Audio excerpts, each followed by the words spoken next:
Hi all, it's me Jamsheena from Ponnus designs.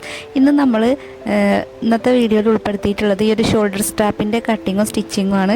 ഒരുപാട് പേര് request ചെയ്തിട്ടുള്ളൊരു video ആണ് കേട്ടോ അത്. അപ്പോൾ ഇത് എടുത്ത് വെച്ചിട്ടൊക്കെ ഒരുപാട് നാളായി, നമുക്കിത് എഡിറ്റ് ചെയ്തിട്ട് അപ്ലോഡ് ചെയ്യാൻ സാധിച്ചിട്ടുണ്ടായിരുന്നില്ല. അപ്പോൾ നമ്മൾ അതിനായിട്ട് ഈ ഒരു ക്ലോത്താണ് ചൂസ് ചെയ്തിട്ടുണ്ടായിരുന്നത്. കസ്റ്റമർ സെലക്ട് ചെയ്ത ഫാബ്രിക്കിൽ തന്നെയാണ് നമ്മൾ ചെയ്ത് കൊടുക്കുന്നത്. 1 ഇയർ ആയ ബേബിക്ക് ആയതുകൊണ്ട് തന്നെ അവർ തന്നെ മെഷർമെൻറ്റൊക്കെ തന്നിട്ടുണ്ടായിരുന്നു. അപ്പോൾ നിങ്ങളുടെ മെഷർമെൻറ്റിനനുസരിച്ചിട്ട് ഈ ഒരു മെത്തേഡിൽ ചെയ്തെടുത്താൽ മതി.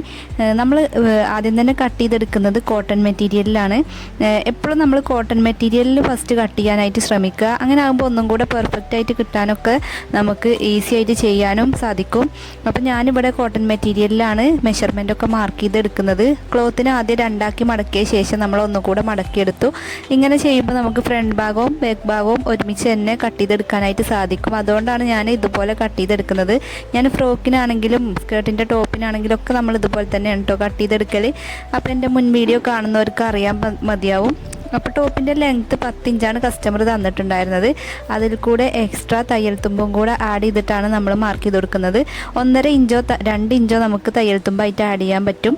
അപ്പോൾ ഞാനിവിടെ 1.5 ഇഞ്ചാണ് തയ്യൽ തുമ്പ് കൊടുത്തിട്ടുണ്ടായിരുന്നത്. കുറച്ച് വീതിയിൽ നമുക്ക് അടിഭാഗം മടക്കി തയ്ക്കണം എന്നുണ്ടെങ്കിൽ അതിനനുസരിച്ചിട്ടുള്ള തയ്യൽ തുമ്പ് എക്സ്ട്രാ ആഡ് ചെയ്താൽ മതി. അപ്പോൾ നമ്മൾ 10 ഇഞ്ച് കൂടെ 1.5 ഇഞ്ച് തയ്യൽ തുമ്പും കൂടെ കൂട്ടിയിട്ട് 11.5 ഇഞ്ചിലാണ് ഈ ഒരു ടോപ്പിന് വേണ്ടിയിട്ട് മാർക്ക് ചെയ്തെടുത്തിട്ടുള്ളത്. ഇനി നമുക്ക് ഷോൾഡറാണ് മാർക്ക് ചെയ്യേണ്ടത്. ഷോൾഡർ 8 ഇഞ്ചാണ്. അപ്പോൾ 8ൻ്റെ ഹാഫ് 4 ഇഞ്ചിൽ നമ്മൾ ഷോൾഡർ അടയാളപ്പെടുത്തി കൊടുത്തു. ഇനി നമുക്ക് മാർക്ക് ചെയ്യാനുള്ളത് ആം ഹോളാണ്. ആം ഹോളും അതുപോലെ തന്നെ 4.5 ഇഞ്ചിലാണ് ആം ഹോൾ മാർക്ക് ചെയ്തെടുക്കുന്നത്. നമുക്ക് കസ്റ്റമർ തന്നെ എല്ലാ മെഷർമെൻറ്റും തന്നിട്ടുണ്ടായിരുന്നു. പിന്നെ 1 വയസ്സായ കുട്ടിയുടെ അളവാണെങ്കിൽ പോലും എല്ലാ കുട്ടികളും ഒരേ സൈസിലാവണം എന്നില്ല. ചില കുട്ടികൾ വണ്ണം കൂടുതലും കുറവൊക്കെ ഉണ്ടാവുമല്ലോ. അപ്പോൾ അതിനനുസരിച്ചിട്ട് മെഷർമെൻറ്റിലും മാറ്റം വരും. ചെസ്റ്റ് അളവ് 20 ഇഞ്ചാണ് ചെസ്റ്റിൻ്റെ റൗണ്ട് വരുന്നത്. 20ൻ്റെ 4 ഭാഗം 5 ഇഞ്ച്. അതിനെ കൂടെ എക്സ്ട്രാ തയ്യൽ തുമ്പും കൂടെ ആഡ് ചെയ്തിട്ടാണ് നമ്മൾ മാർക്ക് ചെയ്ത് കൊടുത്തത്. ആം ഹോളിൻ്റെ ആ ഒരു ഭാഗത്തിൽ കർവ് ചെയ്തുകൊണ്ട് വരച്ചു കൊടുത്തു. പിന്നെ നമുക്ക് ഷോൾഡർ ഒക്കെ മാർക്ക് ചെയ്തല്ലോ. ഇനി നമുക്ക് മാർക്ക് ചെയ്യാനുള്ളത് നെക്കിൻ്റെ വിഡ്ത്തും നെക്കിൻ്റെ ലെങ്ത്തുമാണ്. നെക്കിൻ്റെ വിഡ്ത്ത് വരുന്നത് 2 ഇഞ്ച്. പിന്നെ നെക്കിൻ്റെ ലെങ്ത്ത് 3 ഇഞ്ചാണ്. ടോട്ടൽ സ്ട്രാപ്പും കൂടെ കൂടിയിട്ട് നമുക്ക് 3 ഇഞ്ചാണ് വരേണ്ടത്. അപ്പോൾ നമ്മളിവിടെ ആ ഒരു സ്ട്രാപ്പിൻ്റെ ലെങ്ത്തിനനുസരിച്ചിട്ട് 3 ഇഞ്ചിലാണ് മാർക്ക് ചെയ്ത് കൊടുക്കേണ്ടത്. 3 ഇഞ്ച് നമ്മൾ മാർക്ക് ചെയ്താലും കട്ട് ചെയ്യുമ്പോൾ നമ്മൾ 3 ഇഞ്ചിൽ കട്ട് ചെയ്താലും നമുക്ക് ഒരുപാട് നെക്ക് ലെങ്ത്ത് കൂടിപ്പോവും. അപ്പോൾ നമ്മൾ ഒരു 2.5 ഇഞ്ചിലാണ് നെക്കിൻ്റെ ഈ ഒരു ഭാഗം മാർക്ക് ചെയ്ത് കട്ട് ചെയ്ത് കൊടുക്കാനുള്ളത്. തയ്യൽ തുമ്പും കൂടെ കൂടുമ്പോൾ നമുക്ക് ആ ഒരു 3 ഇഞ്ചിൽ തന്നെ നെക്കിൻ്റെ ലെങ്ത്ത് വരും. ഈ ഒരു 2.5-ൽ കട്ട് ചെയ്യുമ്പോൾ തന്നെ 3 ഇഞ്ചോളം ആവുമല്ലോ ആ ഒരു ഭാഗത്ത് നമ്മളെ തയ്യൽ തുമ്പും കൂടെ പോകുമ്പോൾ. അപ്പോൾ ഈ ഒരു ഭാഗത്ത് നമ്മൾ 2.5 ഇഞ്ചിലാണ് നെക്കിൻ്റെ ലെങ്ത്തിൽ നമ്മൾ കട്ട് ചെയ്ത് കൊടുക്കേണ്ടത്. ഇനി നമുക്ക് ഈ ഒരു അടയാളപ്പെടുത്തിയ പോലെ നമുക്ക് കട്ട് ചെയ്തെടുക്കാം. ഇനി നമുക്കിതിൽ സ്ട്രാപ്പ് വെച്ച് കൊടുക്കുന്ന ആ ഒരു ഭാഗം മാർക്ക് ചെയ്തിട്ട് ആ ഒരു ഷോൾഡറിൻ്റെ ഭാഗം ഒന്നും കൂടെ ഒന്ന് കർവ് ചെയ്ത് കൊടുക്കാനുണ്ട്. അപ്പോൾ നമ്മൾ ഷോൾഡറിന് ഏത് വിധത്തിലുള്ള സ്ട്രാപ്പാണോ വെച്ച് കൊടുക്കുന്നത് അതിനനുസരിച്ചിട്ടുള്ള ലെങ്ത്തും വിഡ്ത്തൊക്കെയാണ് നമ്മൾ എടുക്കേണ്ടത്.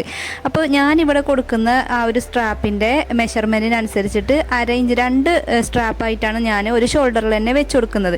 ഒറ്റ സ്ട്രാപ്പാണെങ്കിൽ നിങ്ങൾ അതിനനുസരിച്ചിട്ട് ഈ ഒരു പോയിന്റ് മാർക്ക് ചെയ്ത് കൊടുക്കുക. 2 എണ്ണം വെച്ച് കൊടുക്കുന്നുണ്ടെങ്കിൽ ഞാൻ ഈ ഒരു ഇതിൽ 2 എണ്ണം വെച്ച് കൊടുക്കുന്നുണ്ട്. അപ്പോൾ അതിനുള്ള തയ്യൽ തുമ്പും കൂടെ കൂട്ടിയിട്ടാണ് ഞാൻ ഈ ഒരു എക്സ്ട്രാ ഉള്ള പീസ് കട്ട് ചെയ്ത് കളഞ്ഞത്.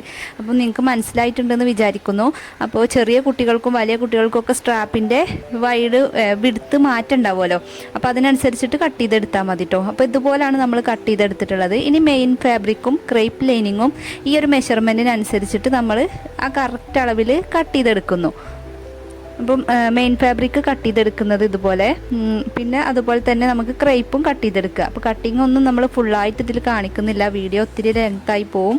അപ്പോൾ മെയിൻ ഫാബ്രിക് നമ്മൾ ആ ഒരു കോട്ടൺ മെറ്റീരിയലിലാണ് കട്ട് ചെയ്തെടുത്തത്, മെഷർമെൻറ്റ് മാർക്ക് ചെയ്തത്.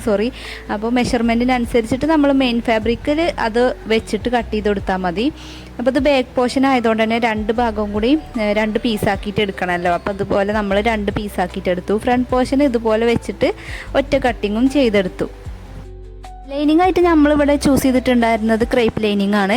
അപ്പോൾ ക്രേപ്പ് ലൈനിങ്ങിലും നമ്മൾ ആ ഒരു മെഷർമെൻറ്റിനനുസരിച്ചിട്ട് തന്നെ ആ കോട്ടൺ മെറ്റീരിയൽ വെച്ചിട്ട് കട്ട് ചെയ്തെടുക്കുകയാണ് ചെയ്തത്. ബാക്കിയുള്ള എക്സ്ട്രാ പീസസ് ഒക്കെ നമുക്ക് സ്റ്റിച്ചിങ്ങിൻ്റെ സമയത്ത് എക്സ്ട്രാ വരുന്ന പീസ് കട്ട് ചെയ്ത് മാറ്റാം. അപ്പോൾ നമ്മൾ മെയിൻ പീസും അതുപോലെ ക്രേപ്പ് ലൈനിങ്ങും എല്ലാം കട്ട് ചെയ്തെടുത്തിട്ടുണ്ട്. ഇനി നമുക്ക് ആ ഒരു സ്ട്രാപ്പിൻ്റെ പീസാണ് കട്ട് ചെയ്തെടുക്കാനുള്ളത്. സ്ട്രാപ്പ് നമുക്ക് എത്രത്തോളം വിടുത്ത് വേണോ അതിനനുസരിച്ചിട്ടാണ് നമ്മൾ മെഷർമെൻറ്റ് മാർക്ക് ചെയ്ത് കൊടുക്കാനുള്ളത്. ഞാനിവിടെ 2 ഇഞ്ചാണ് സ്ട്രാപ്പിൻ്റെ വിടുത്തായിട്ട് എടുക്കുന്നത്. സ്ട്രാപ്പിൻ്റെ ടോട്ടലല്ല, നമ്മളത് 2 മടക്കാക്കിയിട്ടാണല്ലോ സ്റ്റിച്ച് ചെയ്ത് കൊടുക്കുക. ആ ഒരു സ്റ്റിച്ചിങ്ങിനനുസരിച്ചിട്ട് തയ്യൽ തുമ്പും കൂടെ കൂട്ടിയിട്ടാണ് ആ ഒരു 2 ഇഞ്ചിൽ കട്ട് ചെയ്തെടുത്തിട്ടുള്ളത്. അപ്പോൾ നിങ്ങൾക്ക് അത്രത്തോളം വിടുത്ത് വേണ്ടെന്നുണ്ടെങ്കിൽ അതിനനുസരിച്ചിട്ട് കട്ട് ചെയ്താൽ മതി. അപ്പോൾ വീഡിയോ കണ്ടിട്ട് മനസ്സിലാവുന്നുണ്ട് വിചാരിക്കുന്നു. ഇനി എന്തെങ്കിലും ഡൗട്ടുള്ളവർ കമൻറ്റ് ബോക്സിലൂടെ ചോദിച്ചാൽ മതി, അതിന് നമ്മൾ റിപ്ലൈ തരുന്നതാണ്. നമ്മുടെ ഈ ഒരു ഷോൾഡർ സ്ട്രാപ്പ് വരുന്നത് 2 ഷോൾഡറിലും 2 എണ്ണം ആയതുകൊണ്ട് തന്നെ നമ്മൾ 4 പീസ് കട്ട് ചെയ്തെടുത്തിട്ടുണ്ട്. ലൈനിങ് ഫാബ്രിക്കിലാണ് നമ്മൾ ആദ്യം കട്ട് ചെയ്തെടുത്തത്. ഇനി നമുക്ക് ഈ ഒരു മെയിൻ ഫാബ്രിക്കിലും സെയിം അളവ് തന്നെ നമുക്ക് ആ ഒരു 4 പീസും കട്ട് ചെയ്തെടുക്കണം. സ്ട്രാപ്പിൻ്റെ ടോട്ടൽ ലെങ്ത്ത് വരുന്നത് നമുക്ക് നെക്കിൻ്റെ ലെങ്ത്ത് 3 ഇഞ്ചാണല്ലോ. അപ്പോൾ ആ ഒരു 3 + 3 6 ഇഞ്ച് എക്സ്ട്രാ തയ്യൽ തുമ്പും കൂടെ ആഡ് ചെയ്തിട്ടാണ് നമ്മൾ കട്ട് ചെയ്തെടുക്കേണ്ടത്. അപ്പോൾ അതിനനുസരിച്ചിട്ടാണ് ലെങ്ത്ത് മാർക്ക് ചെയ്ത് കൊടുക്കേണ്ടത്. അപ്പോൾ തയ്യൽ തുമ്പ് നല്ല ഉള്ളിലേക്ക് നല്ലോണം തയ്യൽ തുമ്പ് വേണം എന്നുള്ളവർ അതിനനുസരിച്ചിട്ട് നിങ്ങളുടെ തയ്യൽ തുമ്പ് കൂട്ടിയിട്ട് അങ്ങനെ ചെയ്താൽ മതി. ഞാനൊന്നും അധികം തയ്യൽ തുമ്പ് ഉള്ളിലേക്ക് ആക്കാറില്ല.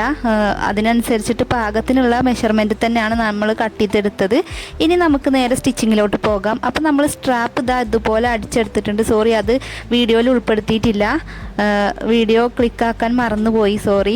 അപ്പോൾ ആ ഒരു സ്ട്രാപ്പ് നമ്മൾ സ്റ്റിച്ച് ചെയ്തെടുത്ത് അതിന് ശേഷം ഇതുപോലെ ബാക്ക് പോർഷന് നമ്മൾ ആ ഒരു മെയിൻ ഫാബ്രിക്കും അതിനടിയിൽ ക്രേപ്പ് ലൈനിങ്ങും മുകളിലായിട്ട് കോട്ടൺ ലൈനിങ്ങും വെച്ച് കൊടുത്തിട്ടുണ്ട്. ഇനി നമുക്ക് ആ ഒരു സ്ട്രാപ്പ് കറക്റ്റ് വരാനും വേണ്ടിയിട്ട് ഇതുപോലെ ലൈനിങ്ങിൽ ഇതുപോലെ അടിച്ചെടുത്ത ശേഷം നമുക്ക് മെയിൻ ഫാബ്രിക്കിൽ ലൈനിങ് വെച്ച് കൊടുത്താൽ മതി. അപ്പോൾ ആദ്യം തന്നെ നമ്മൾ ആ ഒരു കറക്റ്റ് അളവിൽ ഏത് ഭാഗത്താണോ സ്ട്രാപ്പ് വരേണ്ടത് അതിനനുസരിച്ചിട്ട് അത് വെച്ച് കൊടുക്കുകയാണ്. ആദ്യമായിട്ട് ചെയ്യുന്നവർക്കൊക്കെ ഈ ഒരു സ്ട്രാപ്പ് ഡൗട്ട് വരുന്നതിന് നമ്മൾ ഇതുപോലെ കോട്ടൺ മെറ്റീരിയലിൽ ആ ഒരു സ്ട്രാപ്പ് അടിച്ചെടുക്കുക. ശേഷം ഈ ഒരു മെയിൻ ഫാബ്രിക്ക് വെച്ചിട്ട് അടിച്ചെടുത്താൽ മതി. അങ്ങനെ ആകുമ്പോൾ നമുക്ക് ആ ഒരു സ്ട്രാപ്പിൻ്റെ പോർഷനൊന്നും മാറാതെ കറക്റ്റായിട്ട് തന്നെ കിട്ടും.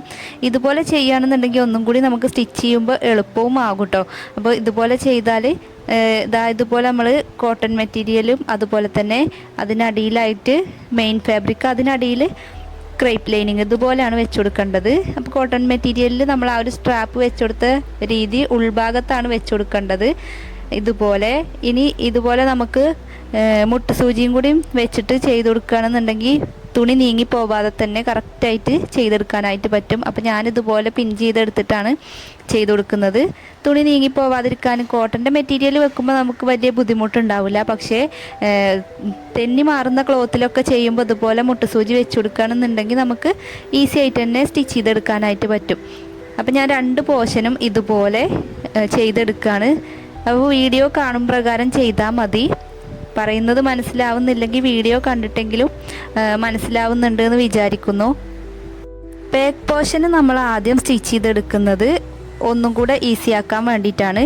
അപ്പോൾ ഈ ഒരു സ്ട്രാപ്പ് വരുന്ന ഈ ഒരു ടോപ്പൊക്കെ സ്റ്റിച്ച് ചെയ്യുമ്പോൾ നമ്മൾ ബാക്ക് പോർഷൻ ആദ്യം സ്റ്റിച്ച് ചെയ്യുകയാണെന്നുണ്ടെങ്കിൽ നമുക്ക് സ്റ്റിച്ചിങ് ഒന്നും കൂടി ഈസിയാണ്.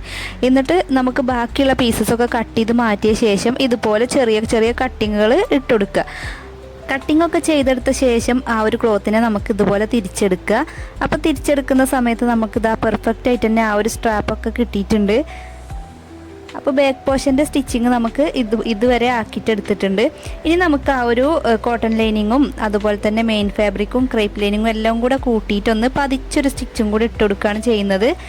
അപ്പോൾ ഒരു പതിച്ചടി എന്നൊക്കെ പറയുന്നുണ്ട് ഇതിന്. അപ്പോൾ അത് ചെയ്തിട്ടില്ലെങ്കിലും കുഴപ്പമൊന്നുമില്ല, അതിൽ പതിഞ്ഞ് കിടക്കാനും വേണ്ടിയിട്ടാണ് നമ്മൾ ഇതുപോലെ ചെയ്തെടുക്കുന്നത്. സ്റ്റിച്ചിങ് ഒന്നും കൂടെ ഈസിയാണല്ലോ ഇതുപോലെ ചെയ്യുമ്പോൾ. അപ്പോൾ ഞാനിതുപോലെ ചെയ്തെടുക്കാറുണ്ട്. അപ്പോൾ നിങ്ങളും ഇതുപോലെ ചെയ്തെടുക്കുക. ശേഷം നമുക്ക് ഫ്രണ്ട് പോർഷൻ്റെ സ്റ്റിച്ചിങ് ചെയ്തെടുക്കാം. ബാക്ക് പോർഷനിൽ നമ്മൾ പ്രസ് ബട്ടനാണ് വെച്ച് കൊടുക്കുന്നത്. അത് നമുക്ക് പിന്നെ വെക്കാം. അപ്പോൾ നമുക്ക് ആ ഒരു പീസ് മാറ്റി വെച്ച ശേഷം ഇതുപോലെ ഫ്രണ്ട് പോർഷൻ്റെ മുകളിലായിട്ട് ആ ഒരു പീസ് നമ്മൾ ബാക്ക് പോർഷനും കൂടെ വെച്ചെടുക്കുകയാണ് ചെയ്യുന്നത്. അപ്പോൾ ബാക്ക് പോർഷനിൽ നമുക്ക് പ്രസ് ബട്ടൺ ഒന്നും വെച്ച് കൊടുക്കാത്ത സ്ഥിതിക്ക് നമ്മൾ ആ ഒരു പോർഷനിൽ മുട്ടുസൂചി വെച്ചിട്ട് പിൻ ചെയ്ത് കൊടുക്കുകയാണ് ചെയ്യുന്നത്. 2 ഓപ്പൺ വരുന്ന ആ ഒരു ഭാഗത്ത്, എങ്കിലേ നമുക്ക് സ്റ്റിച്ച് ചെയ്യുമ്പോൾ അത് കറക്റ്റായിട്ട് കിട്ടുള്ളൂ. അപ്പോൾ ഇതുപോലെ വീഡിയോയിൽ കാണും പ്രകാരം ചെയ്താൽ മതി. മെയിൻ ഫാബ്രിക്കും അതിനടിയിലായിട്ട് ക്രേപ്പ് ലൈനിങ്ങും വെച്ച് കൊടുത്ത ശേഷം നമ്മൾ ഈ ഒരു സ്റ്റിച്ച് ചെയ്തെടുത്തിട്ടുള്ള പീസിൻ്റെ നല്ല ഭാഗവും അതുപോലെ തന്നെ മെയിൻ ഫാബ്രിക്കിൻ്റെ ഫ്രണ്ട് പോർഷൻ്റെ നല്ല ഭാഗവും കൂടി ഫേസ് ടു ഫേസ് ആയി വെച്ചിട്ട് അതിന് മുകളിലായിട്ട് ആ ഒരു കോട്ടൺ ലൈനിങ് വെച്ചിട്ടാണ് നമ്മൾ ഇത് സ്റ്റിച്ച് ചെയ്തെടുക്കുന്നത്. നമ്മൾ നേരത്തെ ചെയ്ത പ്രകാരം തന്നെ നമുക്ക് എക്സ്ട്രാ ഉള്ള തയ്യൽ തുമ്പൊക്കെ കട്ട് ചെയ്ത് മാറ്റിയ ശേഷം നമ്മൾ ആ ഒരു ചെറിയ ചെറിയ കട്ടിങ്ങും കൂടെ ചെയ്തെടുക്കുക. അംഹോളിൻ്റെ ആ ഒരു ഭാഗത്തും നെക്കിൻ്റെ ആ ഒരു പോർഷനിലൊക്കെ നമുക്ക് ചെറിയ ചെറിയ കട്ടിങ് ചെയ്ത് കൊടുക്കുക. ആ ഒരു കട്ടിങ് ചെയ്ത് കൊടുക്കുന്നത് പോലെ കർവൊക്കെ വരുന്ന സ്ഥലത്ത് നമുക്ക് കറക്റ്റായിട്ട് തന്നെ തിരിച്ചെടുക്കുമ്പോൾ ആ ഒരു വൃത്തിക്ക് കിട്ടാനും വേണ്ടിയിട്ടാണ് നമ്മൾ ഇതുപോലെ ചെറിയ ചെറിയ കുഞ്ഞു കട്ടിങ്ങുകൾ ഇട്ട് കൊടുക്കുന്നത്. തിരിച്ചെടുക്കുമ്പോൾ അതാ നമുക്ക് പെർഫെക്റ്റ് ആയിട്ട് തന്നെ ഈ ഒരു സ്ട്രാപ്പിൻ്റെ ടോപ്പ് കിട്ടിയിട്ടുണ്ട്. ഇതാ അതുപോലെയാണ് ഈ ഒരു ഷോൾഡറിൻ്റെ ആ ഒരു പോർഷനിലൊക്കെ വന്നിട്ടുണ്ടാവുക.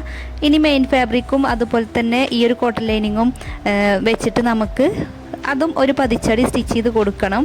ഫ്രണ്ട് പോർഷൻ്റെ പതിച്ച് സ്റ്റിച്ച് ചെയ്ത ശേഷം നമ്മൾ ഇതുപോലെ അടിഭാഗത്ത് മടക്കി തയ്ക്കലും കൂടെ ചെയ്തെടുത്തിട്ടുണ്ട്. ഇനി നമുക്ക് ഈ ഒരു സൈഡ് ഭാഗം യോജിപ്പിച്ച് കൊടുക്കേണ്ട ആ ഒരു പോർഷന് മാത്രമേ ബാക്കിയുള്ളൂ. അപ്പം നമ്മൾ ഇതുപോലെയുള്ള ക്ലോത്തൊക്കെ നമുക്ക് ആദ്യം തന്നെ ഇതുപോലെ ഫ്രണ്ട് പോർഷനിൽ തന്നെ ഇതുപോലെ വെച്ചിട്ട് രണ്ടും വെച്ചിട്ട് ഒരുമിച്ച് വെച്ചിട്ട് സ്റ്റിച്ച് ചെയ്തെടുക്കുക. ഇങ്ങനെ ചെയ്യുന്നത് കുട്ടികൾക്ക് ഇറിറ്റേഷനും തയ്യൽ തുമ്പ് കുത്തുന്ന ആ ഒരു പ്രശ്നവും ഒന്നും ഉണ്ടാവാതിരിക്കാൻ വേണ്ടിയിട്ടാണ് നമ്മൾ ഇതുപോലെ ചെയ്തെടുക്കുന്നത്. അപ്പോൾ ഹെവി ആയിട്ടുള്ള മെറ്റീരിയൽസ് ആണല്ലോ ഇപ്പോൾ ഷോപ്പിൽ ഇറങ്ങുന്ന മെറ്റീരിയൽസ് എല്ലാം. ആ ഒരു മെറ്റീരിയൽസൊക്കെ നമ്മൾ എത്ര ഓവർലോക്ക് ചെയ്താലും കുട്ടികൾക്ക് എങ്ങനെയാണെങ്കിലും ഇട്ട് കഴിഞ്ഞാൽ ഒരു ഇറിറ്റേഷനാണ്. അപ്പോൾ നമുക്ക് ഇതുപോലെ ചെയ്യുകയാണെന്നുണ്ടെങ്കിൽ ആ ഒരു തയ്യൽ തുമ്പ് ഒന്നും ഉള്ളിലേക്ക് വരാത്ത രീതിക്ക് നമുക്ക് പെർഫെക്റ്റ് ആയിട്ട് തന്നെ കിട്ടും. മെയിൻ ഫാബ്രിക്കിൻ്റെ ഫ്രണ്ട് പോർഷനിൽ രണ്ട് വെച്ചിട്ട് നമുക്കൊരു സ്റ്റിച്ച് ഇട്ട് കൊടുത്താൽ മതി. ശേഷം നമ്മൾ ഉൾഭാഗത്തേക്ക് മറിച്ചെടുത്ത ശേഷം കറക്റ്റ് മെഷർമെൻറ്റിനനുസരിച്ചിട്ട് നമ്മൾ മാർക്ക് ചെയ്ത് കൊടുക്കുന്നുണ്ട്. ആ ഒരു പോർഷനിലും കൂടെ നമ്മൾ സ്റ്റിച്ച് ഇട്ട് കൊടുക്കുക. എന്നിട്ട് നമ്മൾ എക്സ്ട്രാ 2-3 സ്റ്റിച്ചും കൂടെ ഇട്ട് കൊടുക്കണം.